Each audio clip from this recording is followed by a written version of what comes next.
आदित्यजी, आज खऱ्या अर्थानं शिवजयंती सुद्धा आहे. आजच्या दिवसाचं औचित्य खूप छान श्री गणेश झालंय. काय सांगाल? नक्कीच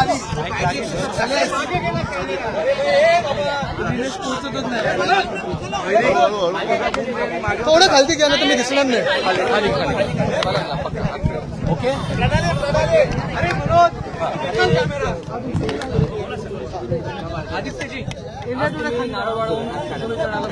आज तसं पाहिलं तर छत्रपती शिवाजी महाराज जयंती आणि इथे छत्रपती शिवाजी महाराज पार्कमध्ये नारळ वाढवून मी आणि राजसाहेबांनी आम्ही दोघांनी इथे कामाचा शुभारंभ केलेला आहे. हे ऐतिहासिक मैदान आहे. इथून अनेक राजकीय नेते असतील, क्रिकेटपटू असतील, हे घडलेले आहेत आणि ह्याच मातीचं आपल्याला योगदान हे देशाला माहिती आहे. तिथे सुशोभीकरण करत असताना खरोखर आनंद होत आहे आणि नीटनेटकं हे मैदान राहावं ही सगळ्यांची इच्छा आहे. दुसरा राजकीय महत्वाचा प्रश्न आहे. आता राज्यसभेची निवडणूक जाहीर झालेली आहे आणि एक उमेदवार आपला निवडून काय भूमिका असेल? निश्चितपणे अजूनही आपल्याला माहिती आहे.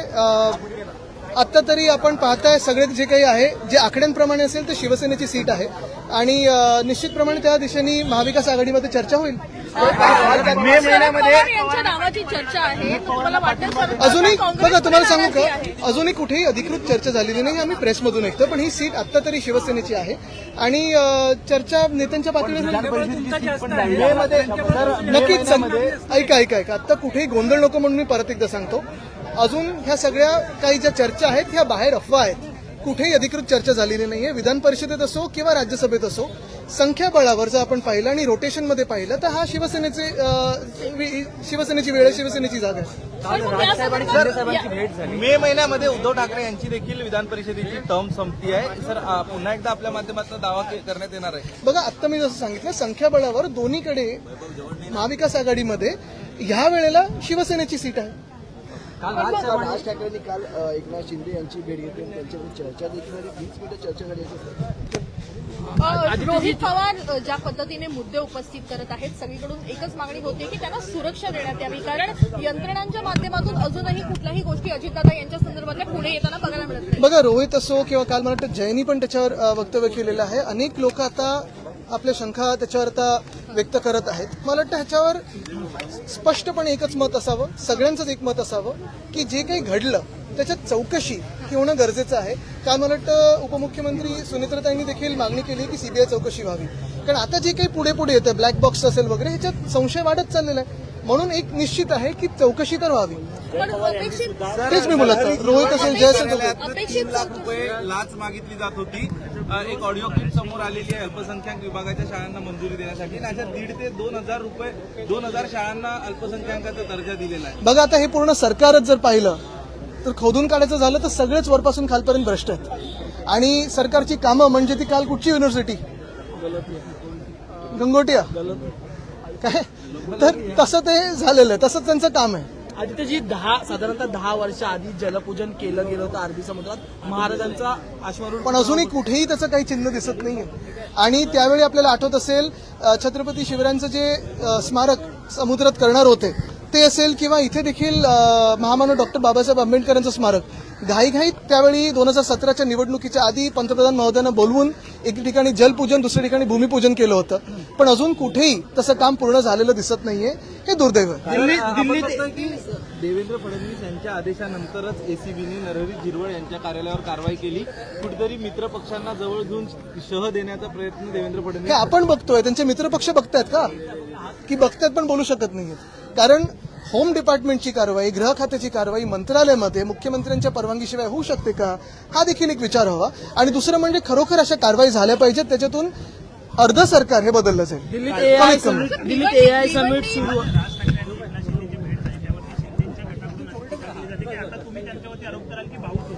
सर, भिवंडी महानगरपालिकेमध्ये सध्या गोंधळ जो बघायला मिळत आहे त्याच्यावर काय सांगाल, कारण भाजपचेच एक गट असल्याचं बघायला मिळत आहे. भाजप आणि काँग्रेस मला वाटतं एकत्र आले ना तिथे. अनेक ठिकाणी भाजप आणि एमआयएम असेल, भाजप आणि काँग्रेस असेल, हे एकत्र आलेत. म्हणून हे दोन राष्ट्रीय पक्ष आता युती करतात का एकमेकांसोबत, हा देखील प्रश्न एक आहेच. दिल्लीत एआय मात्र याआधी सुद्धा मुंबईच्या सुशोभीकरणासाठी परत निधी हा मागवण्यात आला मात्र नाही, आमचं गलगोट्यासारखं काम नाही. आमचं जे करतोय त्याच्यावरच येतो मी, कारण आम्ही जे करतो ते तुम्हाला काम दिसेल. ह्या आधी आपल्याला कळलं असेल, मध्ये एक मीडियाचा पण रिपोर्ट होता की 99% फंड हा सत्ताधारी लोकांकडे गेला. मग त्याच्यात कोण लोकप्रतिनिधी होतं की नाही हा एक वेगळा विषय आहे. पण त्या 99% फंडातून सगळा जो काही सुशोभीकरणाचा फंड होता, मुंबई तुम्हाला खरोखर सुशोभित झाल्यासारखी दिसते का गेल्या 3-4 वर्षामध्ये? कुठेही एक रस्ता पूर्ण झालेला नाहीये. सुशोभीकरणात मला वाटतं 750 कोटी वापरले गेले. अनेक ठिकाणी नुसतं रंगरंगोटी तिकडेच परत झालेली आहे. म्हणजे जिथे चांगला रंग दिला होता त्याच्यावर परत दुबार रंग चढवलेला आहे. हे असं डुप्लिकेट काम डुप्लिकेट सरकारच करू शकतं. म्युझिकल कोस्टल रोडवर बीच कँडीचे रहिवासीच आता नाराज असलेले बघायला मिळतात नॉईज पोल्युशनमुळे. ठीक आहे, मी तर तिथे मला अजून माझ्याकडे अजून अधिकृत असं काही आलं नाहीये. ठीक आहे, तर थोडे दिवस पण त्याच्यावर 7.5 कोटी खर्च व्हावा आणि हा जनतेच्या पैशाचा, हे योग्य आहे का आपण विचार करा. एआय समिट सुरू आहे त्या ठिकाणी गलोतिया युनिव्हर्सिटी एक मिनिट, एआयचं होऊ द्या. दिल्लीत एआय समिट सुरू आहे त्या ठिकाणी गलोतिया युनिव्हर्सिटीचा कारभार असो किंवा जे एंटरप्रेनरनी अनेक त्यांची सामानं आणली होती ती चोरीला गेली होती, या सगळ्या घटनाक्रमाकडे तुम्ही कसं पाहता? ते बिल गेट्स सुद्धा येणार मी कसं पाहतो, ज्याची दुनिया कशी पाहते, जग कसं पाहते, मला ते फार महत्वाचं आहे. 2-3 गोष्टी असे एआय समिट जगभरात होत असतात. कुठेही राजकीय मंडळींचे किंवा देशाच्या नेतृत्वाचे फोटो लावत नाहीत. तिथे फक्त एआयचं काम दाखवलं जातं. आणि दुसरं म्हणजे जे काही गोंधळ भारत मंडपमध्ये असेल किंवा मैलोन मैल चालायला लागते लोकांना, पाणी संपतंय, जेवण संपतंय, असा कुठेही गोंधळ हा दिसला नव्हता. एक मिनिट, पूर्ण मराठी. शाळांचा जो समतोल आहे तो इतका बिघडलेला आहे की मराठी शाळांची संख्या कमी, अल्पसंख्याक शाळांची संख्या जास्त वाढलेली आहे. इतकंच नाही तर मराठी मुलं जी आहेत ती आता अल्पसंख्याक शाळांमध्ये अशा पद्धतीनं प्रवेश घेत आहेत. मुख्य म्हणजे अल्पसंख्याक शाळांचा दर्जा हा यासाठी मिळवला जातोय की आरटी अंतर्गत मुलांना ऍडमिशन द्यावी लागू नये. शाळांनी हा जो गौड बंगाल करून ठेवलेला आहे त्याबद्दल आपली बघा, तुम्हाला सांगू का, याच्यात खरोखर एक पाहायला पाहिजे की जेव्हा तुम्ही अल्पसंख्याक बोलता तेव्हा कोण कोण त्याच्यात येतं, ही पहिली गोष्ट आहे. दुसरं म्हणजे अनेक ट्रस्टवर एक व्यक्ती अल्पसंख्याकातला घेतात म्हणजे ती ट्रस्ट आरटी मध्ये येत नाही, असे पण खूप ठिकाणी घोळ झालेले आहेत. ठाण्यात काही शाळा आहेत मला माहिती आहेत, किंवा अशा ज्या सगळी मुंबईत पण आपल्याला दिसतात की पूर्ण समिती ही वेगळी, त्याच्यात एक मायनॉरिटी मेंबर घेतला म्हणजे ती मायनॉरिटी ट्रस्ट झाली, ती आरटी मध्ये येत नाही. बरं, तिथे दर्जा किंवा फीज ह्या जास्ती असतात आणि म्हणून ह्याला एकतर सरकारची काय कारवाई होणार हे तर आहे. दुसरं म्हणजे फी कॅप काही शाळेंवर येणार आहे का? कारण अनेक मंत्री असे आहेत, अनेक सत्ताधाऱ्यांमध्ये असे आमदार बसलेत ज्यांच्या स्वतःच्या शाळा आहेत मोठ्या, आणि म्हणून कुठेही ज्युनियर केजी सिनियर केजी असेल, शाळेंवर फी कॅप तशी आपण कुठेही पाहत नाही. डोनेशनवर कुठेही अजून कारवाई झालेली पाहिली नाहीये. हा मोठा विषय, आणि हा विषय खरोखर जर सरकारने घेतला तर त्यांचे मी जाहीरपणे आभार मानीन. जर त्यांनी डोनेशनवर कडक कारवाई केली, फी कॅप बसवली, शाळेंवर जे काही ह्या गडबडी आहेत ना त्याच्यावर जर ते आटोक्यात आणल्या गडबडी, तर मी त्यांच्या जाहीरपणे अभिनंदन करतो. मुंबईने तर महाराष्ट्रातल्या सगळ्या शाळांची या संदर्भाच्या अनुषंगानं चौकशी केली गेली पाहिजे. त्यांचा कारभार चौकशा आम्ही अनेक मागितलेल्या आहेत, पण क्लीन चिटच्या पुढे काही होत नाही. महायुती सरकारमधल्या मंत्र्यांची अनेक राष्ट्रवादी असो किंवा शिवसेना असो त्यांची खांदे पलट होणार, कारण की परफॉर्मन्स आणि वाचाळ वक्तव्यांमुळे बघा, आता साधारणपणे गतिमान सरकारला 6 वर्ष झालेलं आहे. कुठे गती पकडली आहे तर फक्त भ्रष्टाचारांमध्ये, आणि सगळे तुम्हीच एक्सपोज करता, तेवढंच आहे, बाकी काहीच नाही. रोहित भी और जय भी काफी सवाल खड़े कर रहे हैं.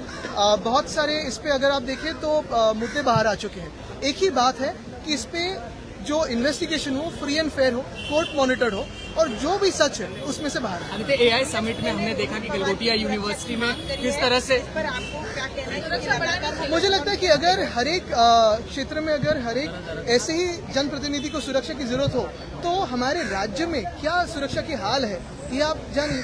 शरद पवार जी ने हमने देखा गलगोटिया यूनिवर्सिटी में जिस तरह से रोबोट यूज किया गया, वो रोबोट चाइना का था. इस पे आप देखिए, एक यूनिवर्सिटी ने कुछ गलत काम किया, इसलिए मैं ये नहीं कहूंगा कि पूरी समिट को बदनाम किया जाए, लेकिन ये भी बात सही है कि दुनिया भर में ऐसे जब समिट होते हैं तो कहीं पे भी पॉलिटिकल चेहरे नहीं दिखते हैं. वहाँ एंटरप्रेन्योर्स हो, इनोवेटर्स हो, टेक्नोलॉजी हो, ये सारी चीजें प्रथम दिखती है. हमारे यहाँ अगर आप देखें तो पॉलिटिकल जो बातें हैं वही पहले चलती है, क्रेडिट की बातें चलती है, जैसे G20 समिट में चली, वो दुनिया भर में होते रहते हैं. ऐसे कोई बड़ा तीर नहीं मारा है इस सरकार ने कि वो हाथ खींच के लाया. दूसरी बात यही है कि जो इनोवेटर्स के हाल हुए हैं, जो एंटरप्रेन्योर्स के हाल हुए, अगर आप देखें तो बहुत ही खराब थे। भारत मंडप से बाहर आने के लिए, चलने के लिए, वीआईपी के लिए लगभग 1 घंटा ट्रैफिक रोका गया। 5 से 6 मील लोगों को चलना पड़ा था। खाना खत्म हुआ था, पानी की व्यवस्था नहीं थी। पहले दिन तो सिर्फ कैश पेमेंट थी, जिस देश में हम कहते हैं कि यूपीआई भी है। तो ये सारी बातों को अगर आप देखें तो ये इसका जो आयोजन था वो और ठीक हो सकता था, ये सबका कहना है। आदित्य, मविवा में राज्यसभा की सीट को लेकर क्या बातचीत चल रही है? अभी तक कोई बातचीत हुई नहीं है। अगर प्रथमता कहे तो ये सीट और विधान परिषद की जो सीट है, दोनों अगर आंकड़ों के हिसाब से जाए और अगर आप रोटेशन के हिसाब से जाए तो ये हमारी सीट बनती है और ऐसी बात हम महाविकास आघाड़ी में करेंगे। क्या इस सीट को लेकर किसको प्रतिनिधित्व दिया जाए, इस पर कोई चर्चा हुई है? शरद पवार जी का नाम संजय नहीं, ऐसे कोई चर्चा हुई नहीं है। यही बात है कि ये शिवसेना की सीट है और उस पर अभी तो हम कायम है। चर्चा में आगे देखेंगे कुछ। भिवंडी में जिस तरह से बीजेपी और कांग्रेस का अलायंस की बातें हो रही है बैकडोर से, उसको लेकर क्या कहेंगे? देखिए, पहले भी 2-3 शहरों में कांग्रेस और भाजपा साथ में आई है, भाजपा और एमआईएम साथ में आई है। अभी भिवंडी में कांग्रेस और भाजपा की बात चल रही है। मुझे लगता है कि ये दोनों उनके आपसी जो रिश्ते हैं वो बहुत कुछ बताते हैं। लेकिन हम तो अगर आप देखें तो लड़े डटे हुए, तो उसमें क्या बात है? हम तो लोगों के साथ पहला रिश्ता हमारा जुड़ा हुआ है, दूसरा कुछ। धन्यवाद।